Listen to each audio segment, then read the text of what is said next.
Hey y'all, it's Sam, and in this video I'm going to tell y'all tips and tricks on how to use charcoal as I explain how I drew this dog portrait. Let's start with tools. You of course don't need all of these materials, this is just materials that I used to make this artwork. I'll link everything I used in the description down below, but obviously all you ever need to do art is something to mark with and something to mark on, so don't feel like you need to break the bank in order to be some sort of amazing artist or even to just get started. So to start off with, I am using charcoal pencil, using 2B, 4B, and 6B. Those are just a range of softness going from the least soft 2B to the most soft 6B.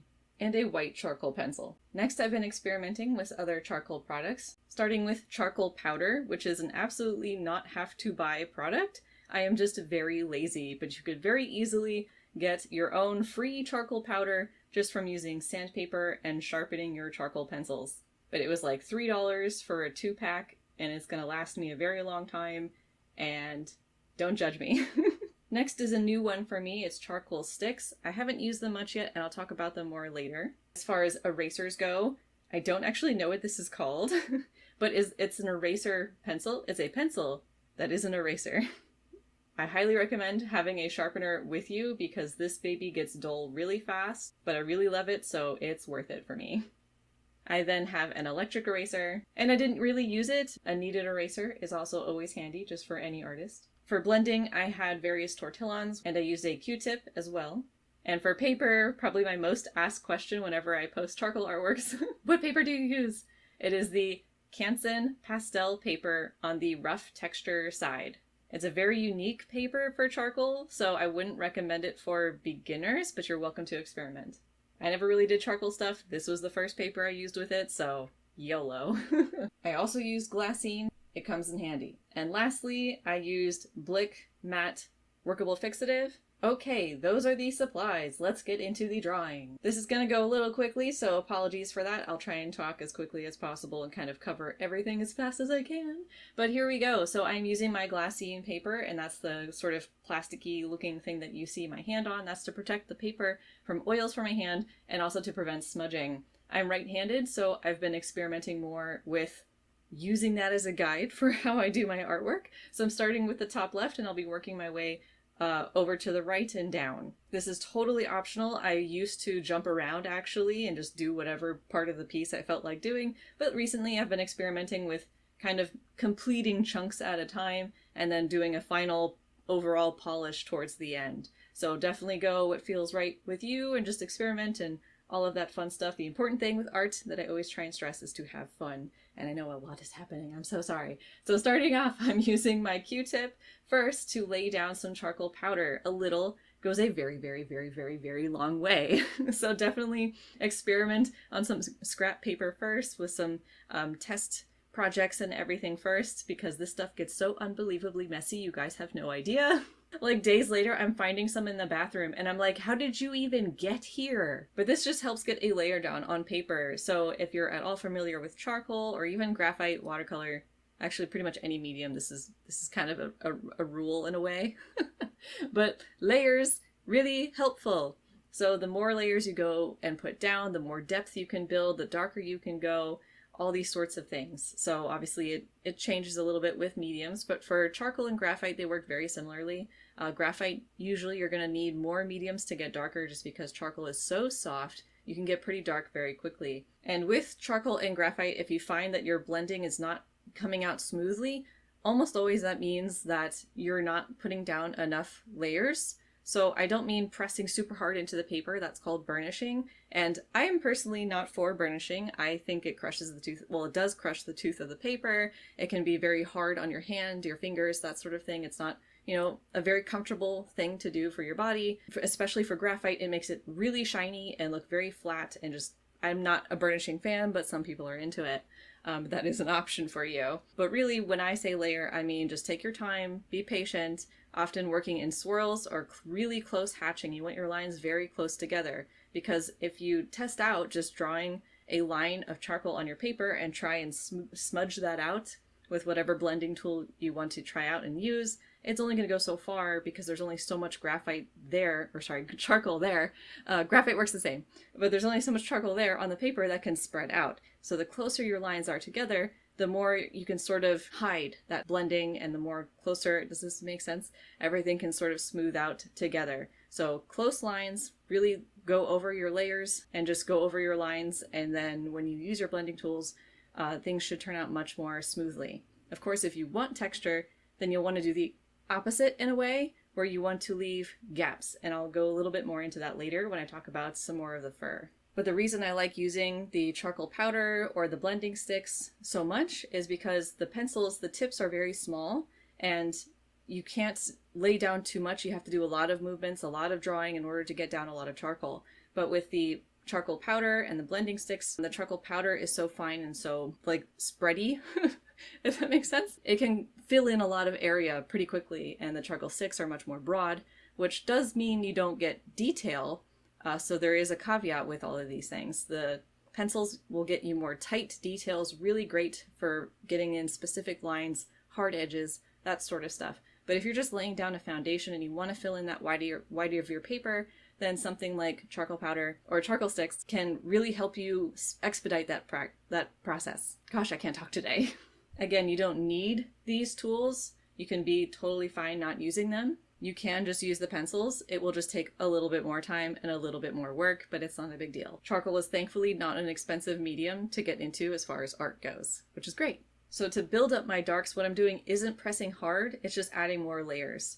I usually like to start with my 2B, which is my lightest, and I sort of get in that foundation on top of that foundation of the charcoal powder. I can give it a little bit more direction with a sharper tip and a little bit more refinement with that tip. And then I can build up my dark by using the 4B on top of that and the 6B to get really, really deep blacks in there. But you can do all of this with just one pencil. Say you only have a 2B charcoal pencil. You can get effectively the same look just by varying up your layers and taking advantage of like erasers and just being really light-handed to get lighter shades. For this good girl, by the way, her name is Bubbles. Hello, Bubbles. She's got short hair, short fur, so we want short lines. So when you're adding texture, when you're adding details, when you're looking at what you're drawing, say it's grass or hair or what have you, pay attention to the length of it. Is it short grass or is it really long, like weeds or something? But the length often determines the length of your own strokes. So since the fur here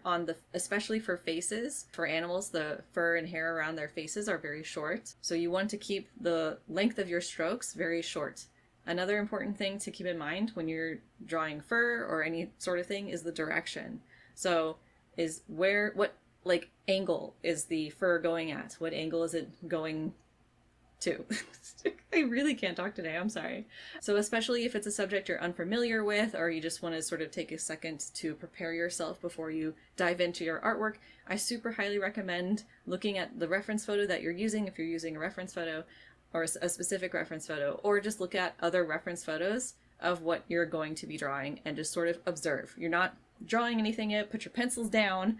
We're just looking, we're just observing, and ask yourself questions while you're observing. And if you want to take things further, you can also trace and see if that helps answer any of your questions, because sometimes we can miss details just by observation, but when we actually put that observation into more physical practice and actually get physical interaction with the reference photo, we can get much more out of it than just by observing. So if we look at the dog's face, we will see that the length of them are very short, so we know we need short strokes, and they curve as they go up and around the face. So pay attention to that, and that's what helps your artworks look much more realistic. So if you're aiming for, even if it's like a cartoonish style, the cartoonish styles tend to be, but not always, based off of real life and realism.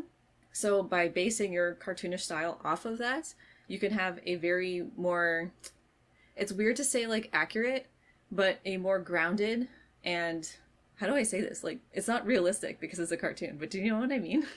Like there's a structure there that makes it feel more tangible. It makes it feel more like what it's emulating, I guess.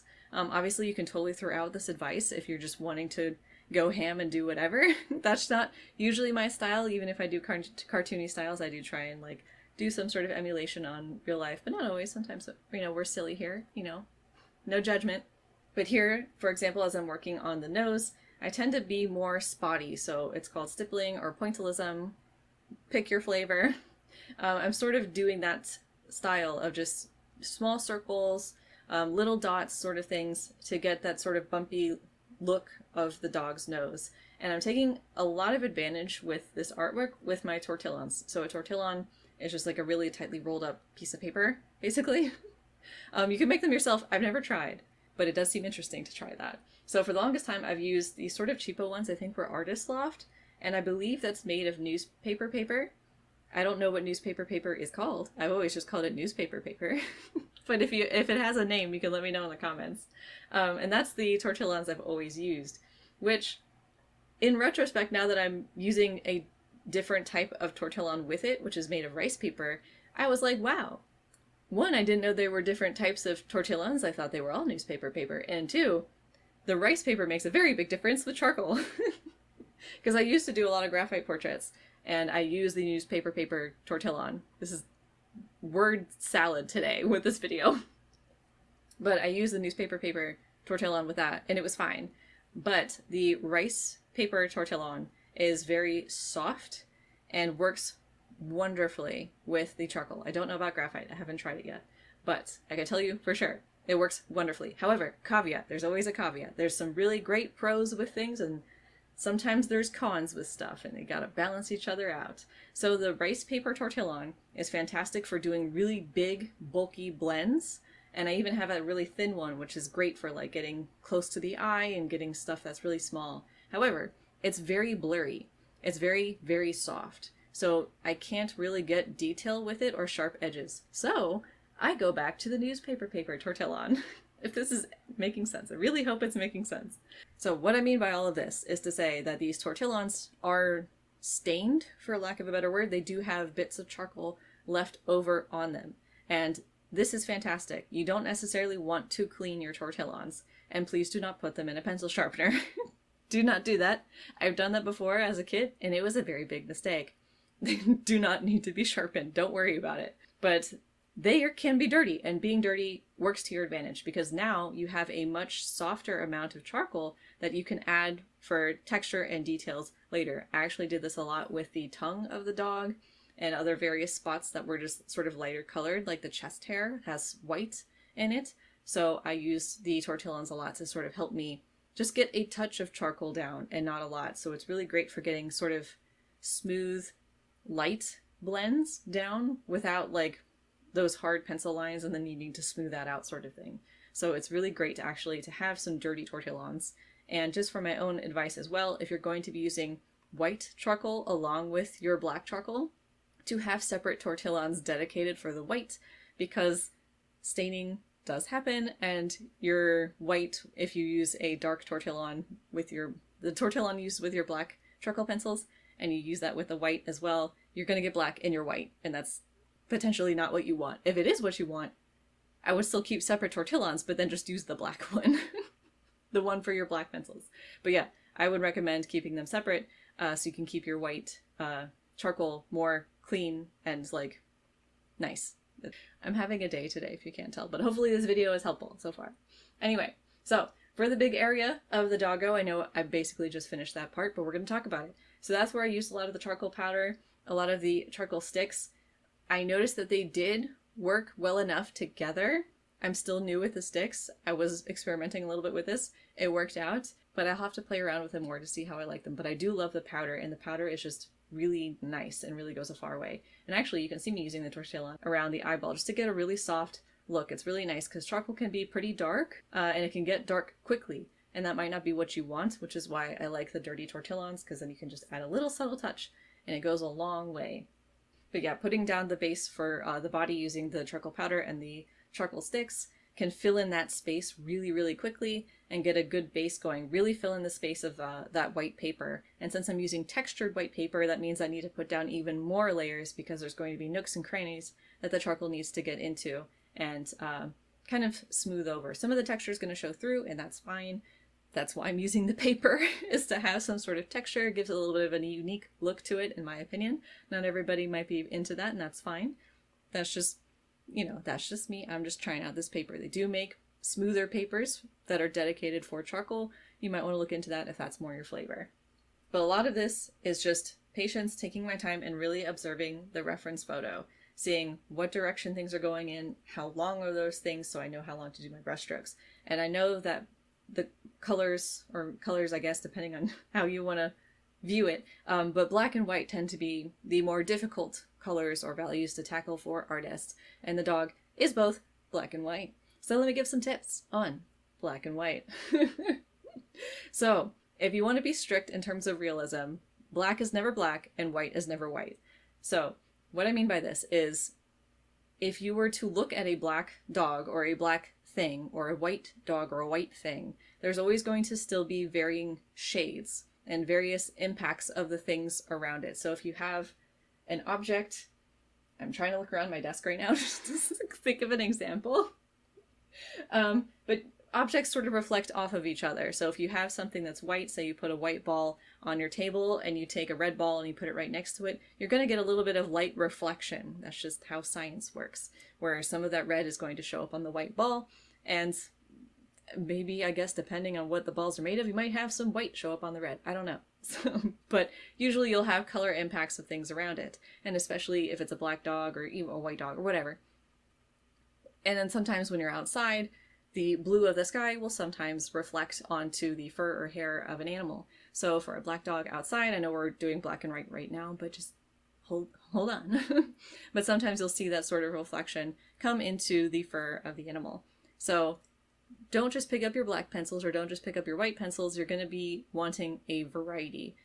So editing Sam here, jumping in as I'm just crocheting while I'm listening to my audio and editing my video, I went on the most random ass rant here and like complete side topic. I don't know what happened. My point was that I was reminded of a time where I drew a picture of my dad when I was a little kid, and I was like adding in shading onto his face. And when I showed him the artwork, he was like, "Why did you darken my face? I'm white." So he like thought that as a white person, like you just leave the white of the paper, and that's just not how that works. Like that's what I was trying to get at, was like there's varying values and varying shades and white and black, and that's what I meant. I don't know why I was talking about color. This is a video on charcoal. I don't know what happened, but yeah, hopefully that makes more sense now that I add some context of like where my brain was at.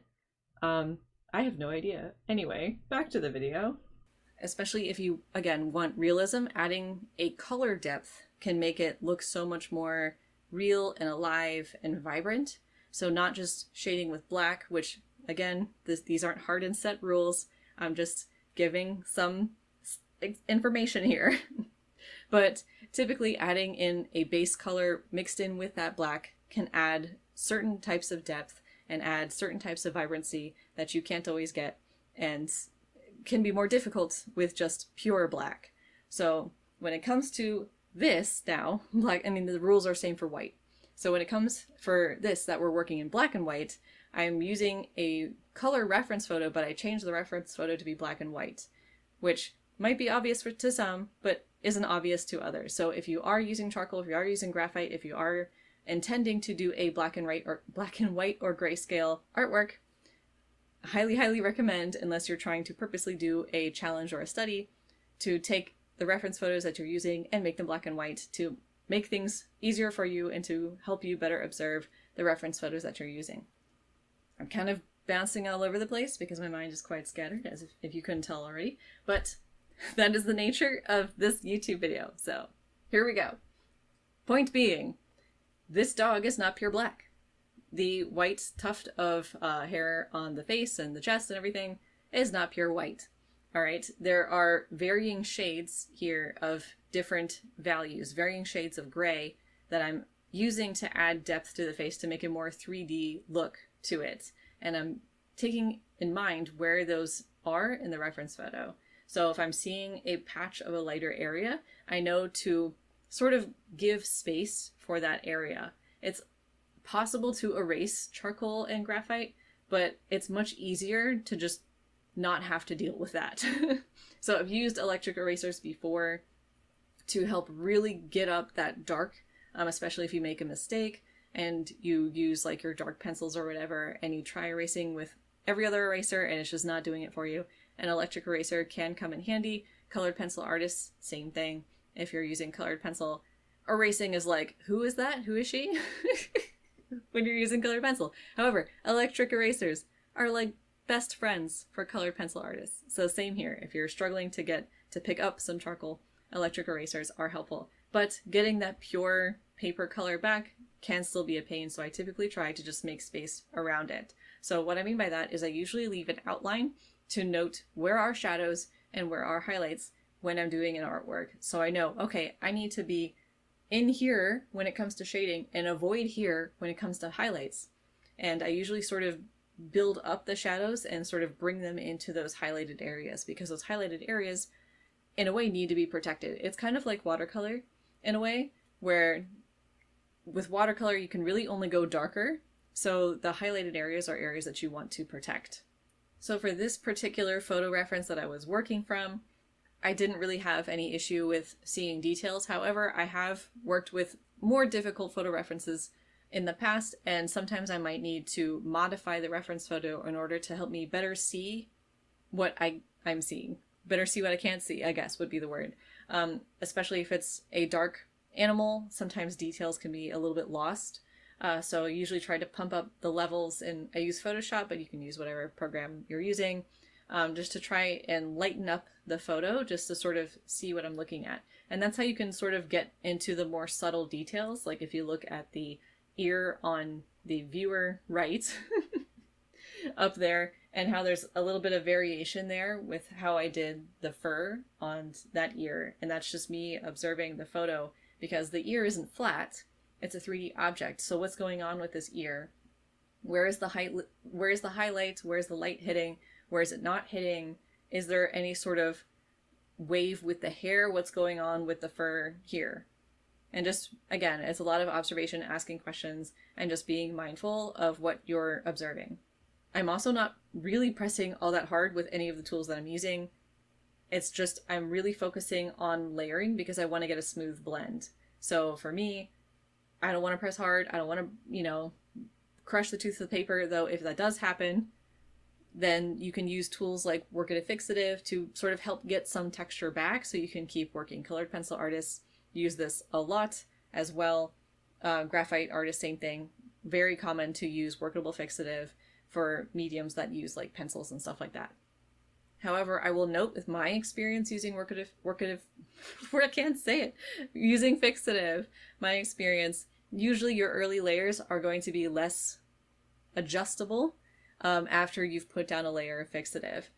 You can still erase and still do some modifications, but it's going to be a little bit more difficult. Things are going to be a little bit more sticky, not sticky as in like, ew, gross, but like sticky as in like, this isn't coming off, that sort of thing. So just be careful. Usually when I do spray, it's like I've actually finished my first round and I don't want to go any further. Like I can't really go any further. So then I put down a layer of fixative, and then once it dries, give it like 15-20 minutes at least to dry. And obviously I would super recommend doing it outside if you can, or in a very ventilated area. Using any sort of spray is quite dangerous for you, so especially like these toxic sprays.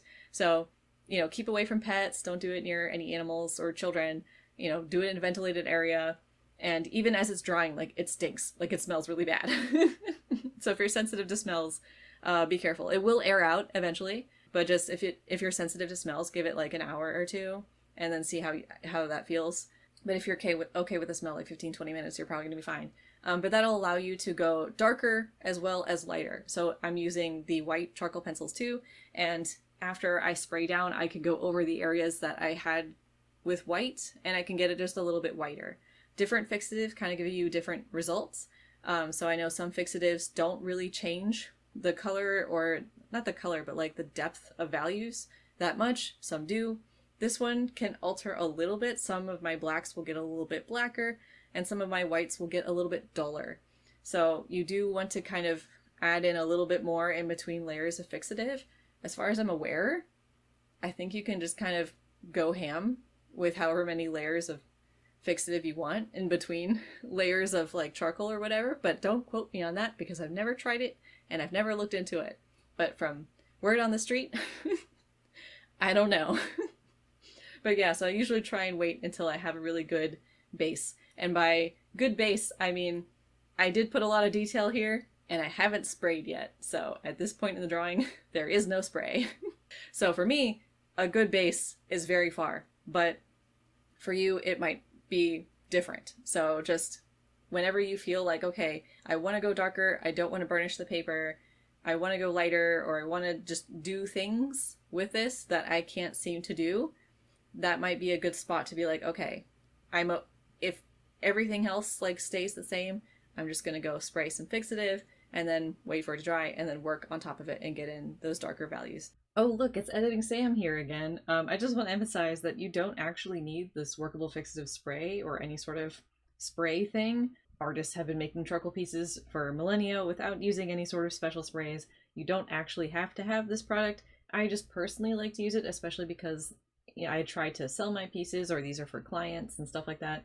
And sometimes workable fixative can help prevent some of that charcoal from, sort of falling off. Charcoal is very soft, and so smudging is very easy. Over time, little bits might come off, sort of thing. So workable fixative helps a little bit with that. It's not 100% perfect, but just because I'm selling some of these artworks or these are for clients, I like to add extra protection, and then it just simultaneously also works for making things darker or lighter or playing around with your values. Anyway, back to the video. I believe I have a YouTube video on my channel actually talking about using workable fixative with different mediums, like including Copics and alcohol-based markers and stuff like that. So I'm pretty sure I have that, so I'll link that in the description if you want to check that out. It's probably very old. Anyway, back to the artwork. So for the white of the chest, notice there's not just white there. I did go in and add in shading. So I know it can be scary sometimes when something is like really white and you're like, oh, what do I do? Just observe the reference photo. What's happening with the reference photo? What can you learn from this reference photo? Is this reference photo even doing what you wanted to do? As the artist, you have the option to change it. This dog was actually wearing a harness. And, upon asking the clients like, oh, do you have a preference of having the harness or not having the harness? They said, no preference, you pick it. And I was like, I feel like I want to do it without the harness. I think that would just, I don't know, she looked cute with the harness, but I decided to go without the harness and just show some more of the fur. But with that, with the white chest, there is still shading. There's still light hitting it. There's still light not hitting other places. So don't be afraid to go in. And with charcoal, erasing does a lot. So if you have a foundation of some gray there, you do want to go a little bit darker than you feel like you should. And then you can use the eraser to bring back the highlights, which is why I love the eraser, the pencil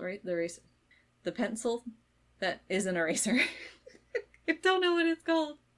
But that's what I'm using right now. So I'm using that in the tortillons interchangeably. But yeah, so that's what I like to use, is that eraser, and I do use a pencil, just a regular pencil handheld sharpener, and I'll sharpen it with that because it gets dull so fast, and I hate that, but I really do love it, so it's like, damn. But yeah, so you can really bring back some of those highlights and make them pop more, because now there's this darker base beneath it, so it can make the white pop even more. So if you want something to appear lighter, you want the stuff next to it to be darker. If you want something to be darker, you want the stuff next to it to be lighter. But yeah, so I want the highlights to really pop, and in order to really pop, they can't pop on paper that's already basically white. This paper is actually like a very tinted, tiny bit gray, but it's very, very light gray. But in order for it to really pop, I can't just leave the light of the paper there, because then if I add a highlight, you're not going to see it. So I need to make everything darker, and then I can bring out those highlights. Hopefully that makes sense. So I use the eraser for that. I've been trying to use the eraser more because my white charcoal pencil is just not ideal for a lot of things, and it can't get to pure white, and the eraser kind of helps more with that. The white charcoal does a lot, and I super recommend it if you're wanting to get into charcoal, to grab yourself a white charcoal pencil too. But it's only going to really get you so far, so don't be afraid to be like, okay, let me invest some time in figuring out how to use an eraser with charcoal. And I think that's super worth it. And of course, if you're struggling with using your reference photo, if you really can't figure out something, what I would recommend is to play on your reference photo. So maybe flip it upside down and then flip your artwork upside down and work that way. Sometimes our brains get so focused on, I'm looking at a dog, this should be a dog, I'm drawing a dog, sort of thing. And you sort of get lost in the sauce because you're like, well, a dog normally has things that look like this, but then I draw it like that and it doesn't work, and I'm looking at the reference and I don't get it. So you can get confused. So if you flip your reference photo upside down, you flip your artwork upside down to match it, suddenly you're not looking at a dog, you're looking at shapes. And this goes with anything. You can do this with portraits of people, you can do this with cards, anything you can sort of turn into like blob shapes to your brain, because cars don't drive around upside down. And so when you see a person upside down, you're like, oh, that looks very funny. What am I looking at? Your brain kind of doesn't understand what it's looking at. So it can only parse shapes. So it sort of simplifies things. So if you're struggling with your reference photo, try flipping it upside down or maybe turning it sideways or something like that. See if that helps you out at all. And don't feel bad if you're looking at this artwork and you're like, oh my God, I cannot draw. I've had a lot of people tell me this and I'm like, this is not a compliment. I feel really bad right now. Yeah. So what I would say is if you're looking at this artwork, know that I've been drawing for, how old am I? Basically 2 decades of nonstop drawing. So don't feel bad if like you're just starting with charcoal, you're just starting with drawing, or maybe you've been drawing for a while, but you're not where you want to be. I mean, even if you're beyond my skills, you just so happen to be watching this video and you're still self-conscious about it, it happens. It's super normal. Don't feel bad. I do have a video on my channel that I talk more about this topic, and I'll go ahead and link that in the description. TLDR is art should be about having fun and exploration and just self-expression. I know it's really hard to not compare yourself to other artists, not compare yourself to like the best and most elite people out there. I certainly struggle with this too. I look at artists who are better than me and I'm like, bro, how? Like, how did you do that? I don't know. But I try to focus on more of the positives and be more encouraging. Like, wow, that artist is so good. I can't wait until I keep practicing and I keep getting better and I'm going to be like that one day. Or not even be like that. Just be your own artist, you know? I'm going to be my own kind of good artist one day. And just sort of be proud of yourself because you're trying, you're putting in effort, you're an actual human being and not a robot. So give yourself some credit there. But yeah, hopefully this utter nonsense of dialogue that I put in this video made sense. If you're new to my channel, hi, welcome. This is very standard commentary. All the usual casuals who watch my videos are like, yep, that's Sam. Anyway, but if you like more videos from me, you can definitely check out my channel. I think I have like over 500 videos. Like, go have fun. I don't know. And if you'd like more art tips, art tutorials, stuff like that, or art resources to help you get better with your artworks and study and practice, I do have a Ko-fi page with lots of stuff, both freebies and paydies. Paydies, is that a word? I hope that's not a bad word. Anyway, if you'd like to support me, you can check out my Ko-fi shop, link in the description. And if you'd like to help me in the algorithm, you can leave a comment, or a like, or share this video with your friends. And don't forget to boop the snoot of Bubbles. I'm sure she would appreciate it. And yeah, hopefully y'all enjoyed. Hopefully this taught you something. Or at least was entertaining. But yeah, thanks so much for watching. Bye!